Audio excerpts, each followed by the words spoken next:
os perversos todavia não há paz, diz o Senhor. E Isaías 49:11 ainda diz: transformarei todos os meus montes em caminhos, e as minhas veredas serão alteadas.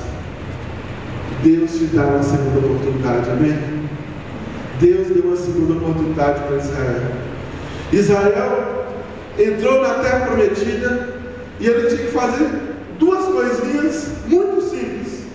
Uma, a cada 6 anos, no 7º ano, eles tinham que pegar e não plantar, não mexer com a terra de Israel, deixar ela, a terra prometida, tranquila, porque esse era o ano sabático, era o ano do descanso da terra. O povo, o que fez?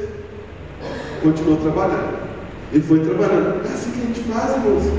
Nós falamos: não, eu não vou descansar de novo, vou fazer mais um plantãozinho, porque esse plantãozinho vai me abençoar para comprar a minha casinha que eu tanto queria, porque esse plantãozinho vai me abençoar para comprar o carrinho. Vocês vão passar por isso, onde você vai ter que vender a sua bênção para poder querer algo que você acha que é melhor. Quando eu falo a bênção de Deus, vender o tempo de estar com Deus para poder ter algo que para você é melhor. E talvez naquele dia que você decidiu não ir na igreja, talvez naquele dia que você decidiu fazer aquele plantão, é que o seu filho ia chegar lá na igreja e entregar a sua vida ao Senhor. Como nós vimos no texto, que os filhos, a posteridade, servirão ao Senhor. Talvez naquele momento que você deixou ali, que o seu filho estava ali prestando atenção, aí você vai e acha que ele não está prestando atenção, cutuca ele. Talvez naquele momento que você está na igreja e aí você está ali ouvindo a mensagem, e a minha esposa vem falar: você lembra que amanhã nós temos que fazer compra, porque o menino está pedindo lá o leite, não o pão, né? Aí o colega vai cutucou e fala: olha, sai daqui, nós temos que ir lá na casa do João para poder pegar aquele material da prova de amanhã. E é naquele momento que você tirou a bênção do outro, é naquele momento que você tirou aquilo que Deus tinha mais precioso. Irmãos, quantas vezes aconteceu de estar lá na presença de Deus na igreja, e aí vem um abençoado e fala assim: ô seminarista, né? Eu queria que você fosse ali olhar, não sei o quê. Amém, Jesus, me ajuda, né? Coisa que pode esperar para a pessoa que é naquele momento, porque a gente aprendeu isso, né? É controle remoto, agora é o WhatsApp, não é só Facebook, o WhatsApp é na hora. Até falei com a Joana antes do culto, né?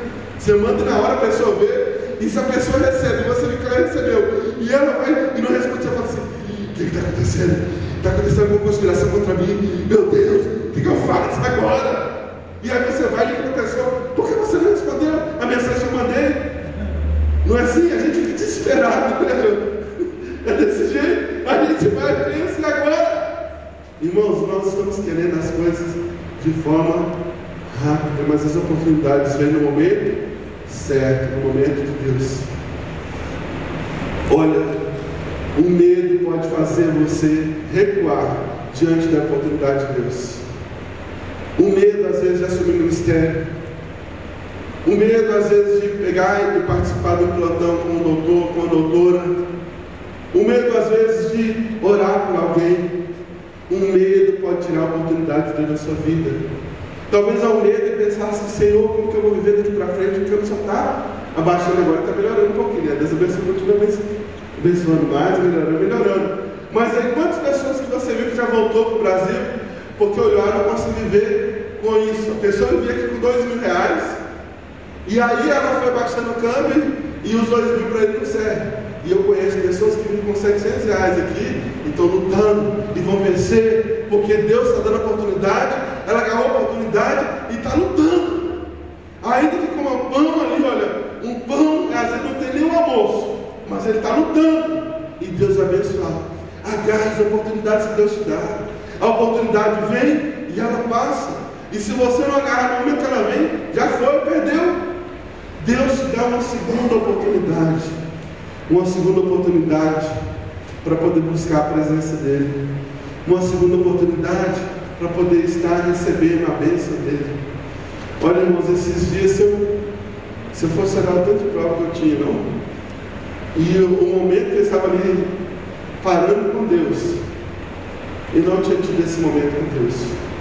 E depois daquilo ali foi só ouvindo as músicas lá que tem que aguentar, né? Coloca a música lá no alto, ela fala: baixa o volume, E aí eu fico ali ouvindo, porque Deus está falando comigo. Aproveita as oportunidades. Deus está falando com você agora. Deus está falando, busca mais a presença dEle. Porque quanto mais você buscar, mais sensível você vai se tornar. Não tenha medo das coisas que Deus pode fazer por você, através de você e através de outras pessoas na sua vida. Às vezes a pessoa vai e fala assim, Deus, manda alguém que me abençoe. O Senhor dá um jeito, Senhor. E aí Deus vai e manda a pessoa. Ela vai falar assim, não, obrigado, eu preciso de ajuda. E aí rejeita a ajuda de Deus. Tem até uma chartezinha, né, que mostra o pastor lá na igreja, ele está dando enchente. E aí vem o primeiro barco e fala, vamos, pastor. Aí o pastor vai, não, Deus vai me abençoar. Eu orei, Deus vai me abençoar. Passa um tempinho, vem um outro lá com outro barco, vamos, pastor, vamos sair daí. Aí, não, eu orei, Deus vai me socorrer. Daqui a pouco passa um tempo, vem um helicóptero e fala na pessoa lá de longe, pastor, vamos embora, pastor. Aí o pastor vai falar assim, não, eu orei, Deus vai me abençoar. Passa um pouquinho mais, aí a gente vem, cobra a igreja e o pastor morre. Aí ele chega lá no céu e fala assim, Senhor, por que o Senhor não ouviu minha oração?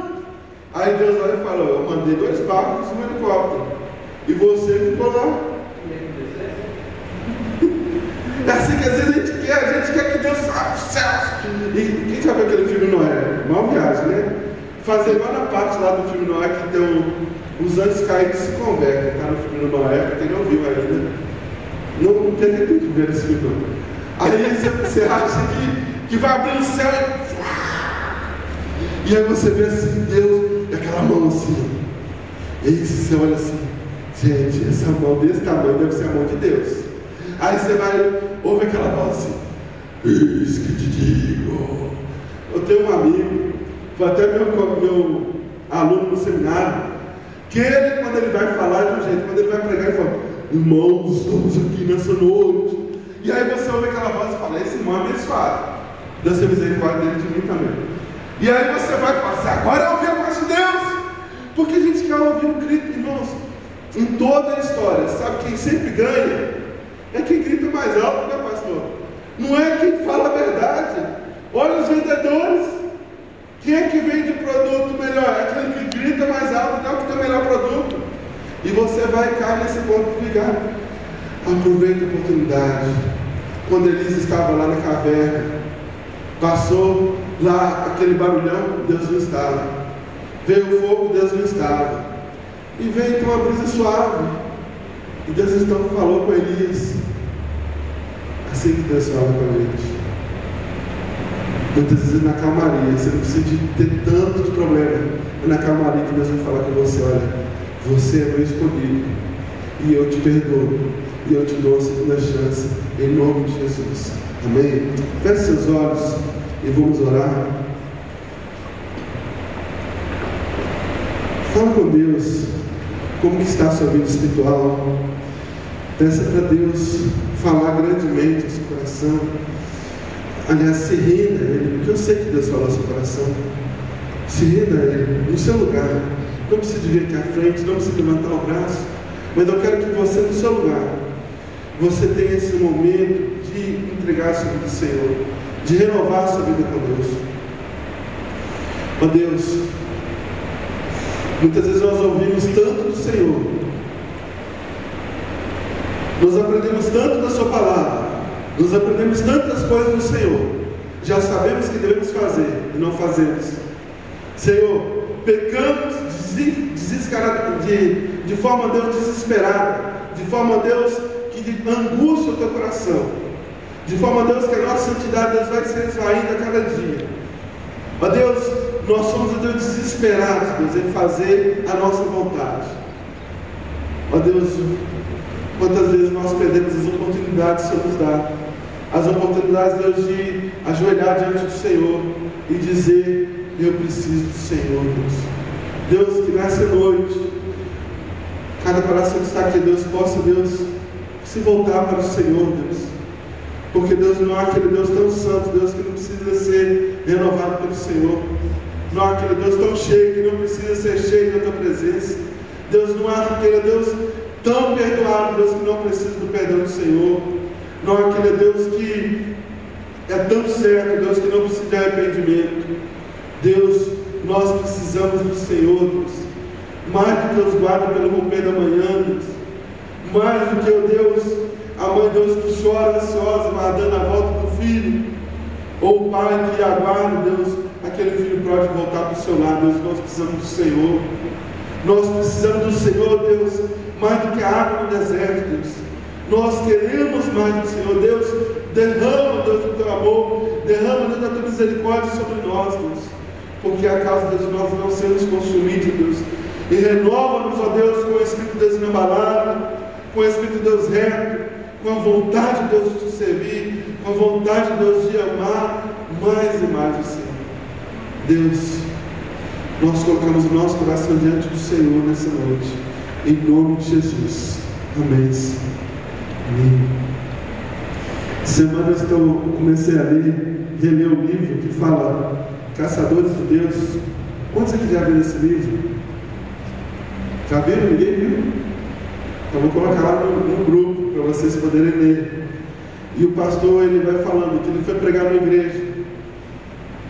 E ele, quando ele foi pregar na igreja, ele percebeu que tinha alguma coisa diferente. E quando terminou o culto ali, o povo não queria ir embora, o povo queria continuar. E o pastor então teve que marcar, e não era a igreja dele, teve que marcar uma reunião de oração na segunda-feira para quem quisesse. Quando ele chegou, tinha 300 pessoas lá para orar. Para orar. Não é para pedir bênção, não, para orar. Para pedir mais da presença de Deus. E aí, ele então passou a semana. Aí o pastor liga lá de novo: pastor, você pode vir aqui pregar para mim de novo? E o pastor vai falar assim: sabe o que estava acontecendo? Aquele pastor, aqueles irmãos não queriam a minha presença. Eles, como eu, nós queríamos mais de Deus. Você sabe que tem mais de Deus para a sua vida. Você sabe que tem muito mais na presença de Deus para você. Você sabe que Deus pode fazer muito mais em sua vida através da sua vida. Você sabe que você pode sentir muito mais na presença de Deus, de ter uma intimidade maior com Deus. E você precisa de buscar mais de Deus. Porque assim você vai ser renovado. Você vai aproveitar essa oportunidade. Aproveite essa oportunidade dessa semana que você foi destroçado pelas provas aí. E busca a Deus. E fala: Deus, eu quero a segunda parcial diferente. Por isso já começo com o meu joelho no chão. Porque eu quero ser ungido e abençoado pelo Senhor. Porque lá em João 16, o Senhor falou que o Espírito Santo me faz lembrar as palavras de Jesus. Então me faz lembrar o que eu estou estudando também. Peça para Deus. Clame a Deus. Porque Deus é aquele que tem mais. Quem é que está mais preocupado com você ser médico ou ser médico? Ser doutor ou doutora? É você? Quem é? É Deus. Só se pegar lá em Êxodo 35 e 36, Deus vai te dar capacidade se você buscar. E Deus, o principal, comece com a sua vida com Ele. Amém?